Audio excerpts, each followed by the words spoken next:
problème des lisières, c'est vraiment que ce sont des grosses lignes droites. Alors on protège déjà, on met un mastic bleu. Tiens, je vais te montrer mes arbres schtroumpfs. Un mastic bleu avec du répulsif odorant. Mais en vrai, c'est selon la bonne volonté du gibier ou alors son envie de manger ou pas. Je vais te montrer les arbres qu'on a plantés. Donc dans cette parcelle-ci, on a planté 2650 arbres l'année passée. Et donc par exemple, ce petit chêne a été planté juste ici. Tu vois, c'est un petit chêne. Ouais. C'est pas un chêne pédonculé. Et tu as une petite plaquette de mémoire avec le nom de la personne qui est gravé dessus. Et ça tient avec du raffia. Et l'objectif, c'est que cette plaquette, elle tombe à un moment, qu'elle n'étrangle surtout pas l'arbre, que voilà, il grandisse tout seul, tranquillement. Normalement, ça doit tenir plus ou moins 1 an. Et 1 an après, de toute façon, on replante un arbre avec une autre plaquette à un autre endroit. Et donc, ce sera très bien. Et donc ici, vraiment, ce sont des sapins qui ont été plantés par mon père. Et le but, c'est vraiment de diversifier, diversifier, diversifier. Et puis petit à petit, on va enlever ces sapins qui n'arriveront de toute façon pas à terme. À cause de la chaleur, tu veux dire? À cause des sécheresses, en effet. Sécheresses de printemps. Ici, on est à 400 mètres de hauteur. On est juste à la limite où les spécialistes disent que l'épicéa a encore un avenir. Mais en vrai, bof. L'avenir, je vois qu'ils sont en train de roussir, etc. Ouais. Et alors, je sais pas, mais ici, c'est un trésor, quoi. T'as du lotier corniculé, t'as du trèfle, t'as plein de petites plantes sauvages. Ça fait mal de marcher là-dessus. Donc tu disais que tu étais forestier, tu es forestier, on va pas dire était, mais tu es forestier, et c'est une manière d'être forestier que de créer cette forêt cinéraire. Donc tu gères ta forêt, de quelle façon? Ça c'est une question de béotien, mais... Alors, il y a une rupture. Donc, d'une part, c'est une forêt familiale. Donc, je travaille toujours au niveau forestier avec mes 2 frères, c'est super important. Mon arrière-grand-père, mon grand-père et mon père plantaient des résineux. Ils faisaient une coupe rase, une mise à blanc, on appelle ça, et ils replantaient du résineux. Du coup, on a un pH de 4, ce qui est assez limitatif au niveau des essences qu'on peut planter. Maintenant, avec le changement climatique, avec les sécheresses de fin de saison et surtout de printemps comme on a depuis 5 ans, ça devient très compliqué.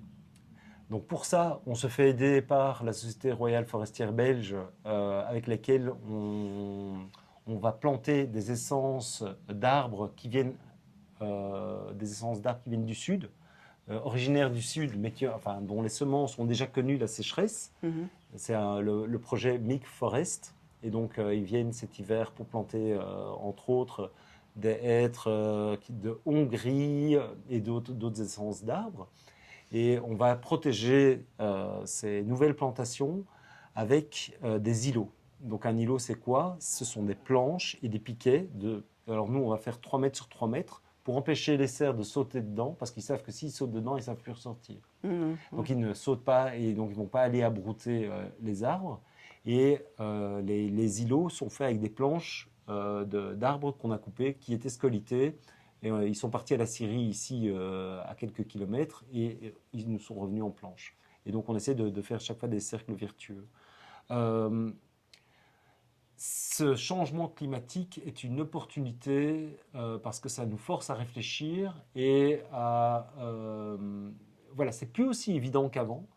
On fait énormément d'erreurs, on fait plein d'essais, mais on essaye voilà, de vraiment bien se renseigner parce qu'on a des contraintes qui sont incroyables. On a énormément de gibier, on a un seul acide, on a des gelées précoces, on a des gelées tardives, on a des sécheresses. Donc trouver les bonnes essences, ça devient un petit peu le parcours du combattant. Donc par exemple, on a planté un qui fonctionne très très bien, je te le montrerai tout à l'heure, c'est le pin laricio, Pinus laricio, le pin de Corse. Donc ça, on sait, ça fonctionne bien. On a essayé le noisetier de Byzance. Là, on est plus mitigé sur les résultats. Alors, on est très fort avec le chêne Cécile, qui lui fonctionne très très bien. Et là, on a de très bons retours avec le chêne Cécile et le chêne pubescent. Et donc, on essaye chaque fois de tirer les leçons voilà, des écueils et des années précédentes. Mhm. Et être en formation continue. C'est en fait, on apprend la modestie quand on est dans la forêt parce que on se rend compte que les arbres ont une longueur de vie qui est différente de celle des humains. Hein, et si on est dans des êtres de 25 ans, ben, normalement, ils sont encore là pour au moins 100 ans.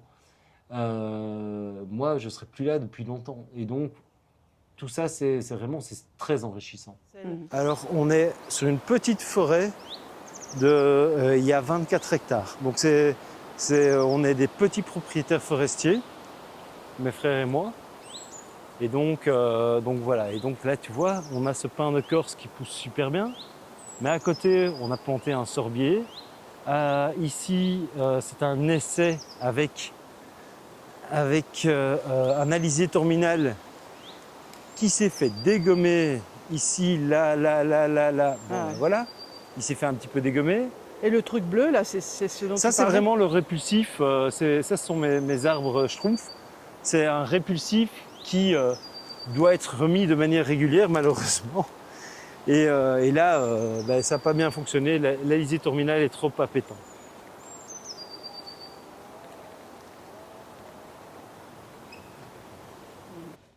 C'est comme un laboratoire vivant, C'est finalement. complètement ça. C'est complètement ça. Ou un observatoire, peut-être. Ouais, Laboratoire, c'est pas le bon mot, laboratoire aussi. Parce que après les plantations, il y a le dégagement, donc on passe avec la débroussailleuse pour limiter les ronces à côté, etc., pour pas que le jeune plant soit étouffé. Et là, on se rend compte qu'il y en a qui sont morts de sécheresse, qui sont morts parce qu'ils ont été mangés, le dessus a été mangé par le gibier, et donc ils sont trop appétants. Et donc on essaie de voir, tiens, ok, celui-là ça fonctionne, celui-là ça fonctionne pas. C'est un peu des expérimentations, c'est un peu un laboratoire aussi. Mhm. Mais c'est beaucoup d'observations, tu as raison. Ouais. Et alors, il y a des arbres que tu coupes aussi, je suppose? Alors, donc, pour parler sylviculture encore, on va couper énormément d'arbres dans la propriété. Il y a déjà tous les arbres, donc les sapins, les vrais sapins, les abies, hein, de la famille des abies qui ont été plantés par mon grand-père, qui sont en train de devenir morts sur pied. Et donc, on a fait une grosse vente et ils vont être coupés cet hiver. Et le but, c'est d'aérer les parcelles Mhm. pour pouvoir replanter en dessous. Ça s'appelle de la sylviculture mélangée à couvert continu. On va planter des essences d'âge et d'essences différentes pour varier. Ça va permettre de ne pas avoir des monocultures. Ça va permettre de ne pas avoir les rayons du soleil qui vont venir taper directement sur le sol, donc limiter l'évaporation. Ça va permettre d'avoir des enracinements différents des arbres qui vont se croiser et se tenir les uns les autres parce qu'on va avoir de plus en plus de tempêtes aussi. Et donc l'enracinement est vraiment important. Pour l'instant, les épicéas, c'est du traçant, donc c'est dans les 30 premiers centimètres du sol, tu retrouves la majorité des racines. Et il y a quelques chênes où c'est un pivot qui va à la verticale. Et donc le but, c'est vraiment d'avoir plein d'essences d'arbres et avec des racines qui vont s'entrecroiser, qui vont alors pas collaborer ensemble parce que les arbres collaborent quand c'est la même essence. Hein, ils vont faire des liaisons racinaires sous le sol, mais uniquement avec les mêmes essences. Et évidemment, on va conserver l'existant pour aussi continuer à avoir un sol vivant. Si on fait une coupe rase, le soleil va taper directement sur le sol et va bousiller toute la microfaune du sol sur les 30 premiers centimètres. Ou alors pire, on passe le gyrobroyeur et alors là, on tasse le sol et en plus, on retourne tout et on fait mal que pis. Donc ici, Ça se fait encore, ça? ouais, ça se fait encore, oui, bien sûr. C'est parce que ça se faisait avant. Et donc, c'est nettement plus facile de planter dans un sol gyrobroyé. Ça coûte moins cher à la plantation. Ouais. Ici, on investit un petit peu plus d'argent dans la plantation. On va protéger. Mais le but, c'est d'avoir des arbres qui vivent, quoi, et qui arrivent à terme. On ne sera plus là pour les voir. mais pour plus tard avoir la forêt qu'on désire avoir, une forêt diversifiée avec des strates et des âges différents. Ici, en fait, tu vois tous les sapins qui sont roussis, c'est ceux-là dont je parlais, les abies. Donc c'est Abies nobilis, Abies grandis. Et les autres, on va les laisser. On va enlever tous les abies, donc tous les véritables sapins. Alors, on les reconnaît, ça c'est un véritable sapin, par exemple. Ça c'est un bébé. Un bébé de véritable sapin. Et voilà. Autrement, on a en semi-naturel, ici, ça c'est du mélèze. Ça c'est très chouette d'en avoir. C'est une chouette diversité. Là, on a un petit sureau, un pin, du bouleau. Ça c'est vraiment l'idéal. C'est chouette. Mais celui-là n'a aucun avenir, donc celui-là va roussir et va mourir. Ici, on a de l'épicéa, donc ça c'est le sapin de Noël de base, tu vois. Celui-là n'a aucun avenir, il va mourir. Et alors on a ici du sapin Douglas, hein, on dit que c'est un sapin, mais c'est pas un sapin, c'est pas une famille. Ça vient des États-Unis. C'est un bois rouge très chouette avec lequel j'ai fait l'abri de pluie. Ah oui, oui. Mais et celui-là est plus ou moins résistant au changement climatique. Pourtant, il n'a pas l'air en forme. Lequel? Celui-là. Celui-là, il part. En effet, il n'est pas très en forme. Tu vois, il est marqué, celui-là, il part. Par contre, tu as le gros pépère à côté. Lui, il est en pleine forme et il est bien.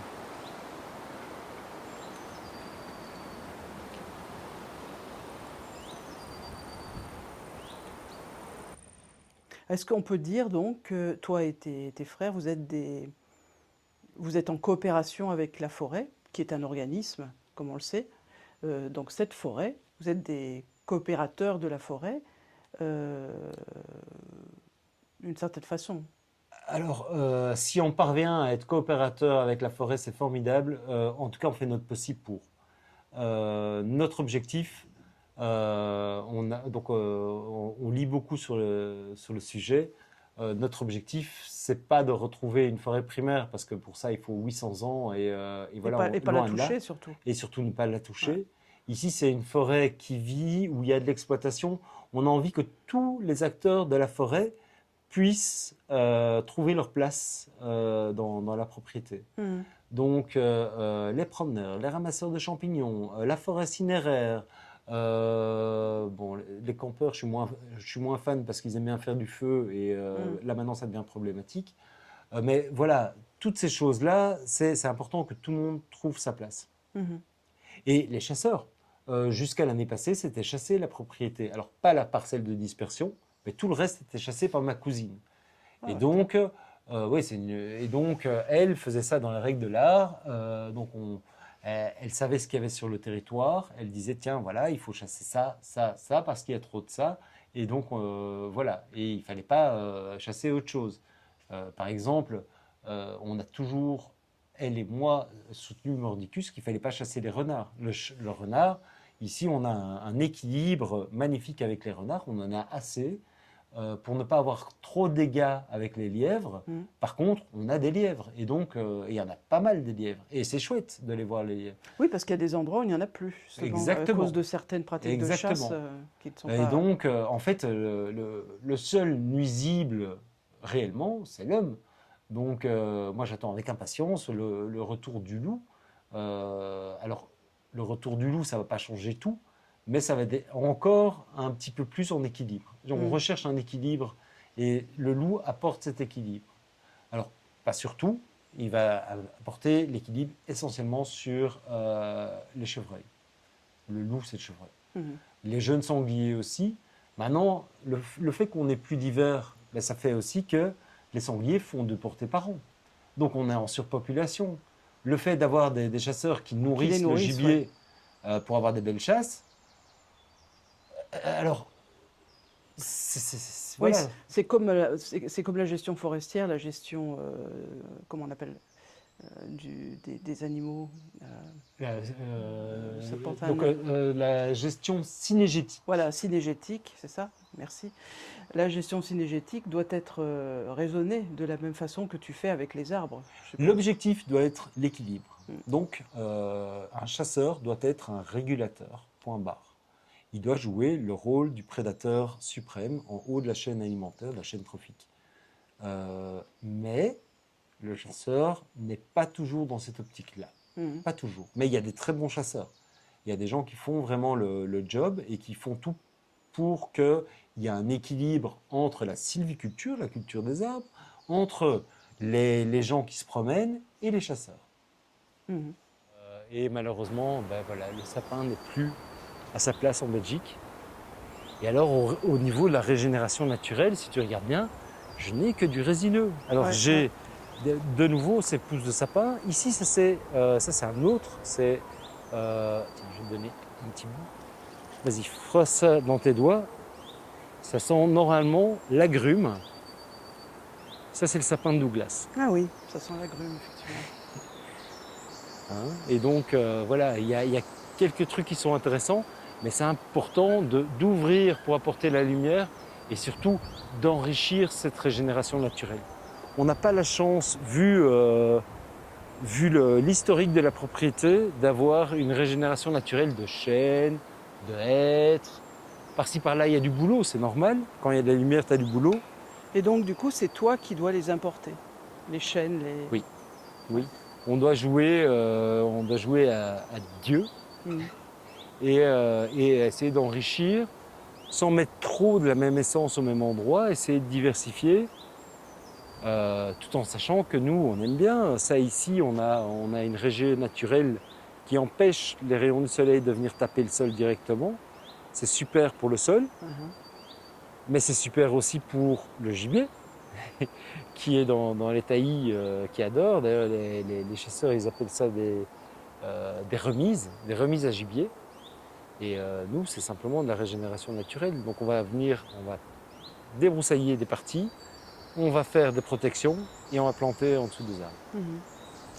Et là, on voit ce que tu disais tout à l'heure, la protection du nid Ouais, avec la petite plaque en métal. exactement. Et ça, c'est vraiment important parce que j'ai le pic noir là et lui, il va dégommer ça en 5 secondes. Ah, on entend bien les genêts, oui.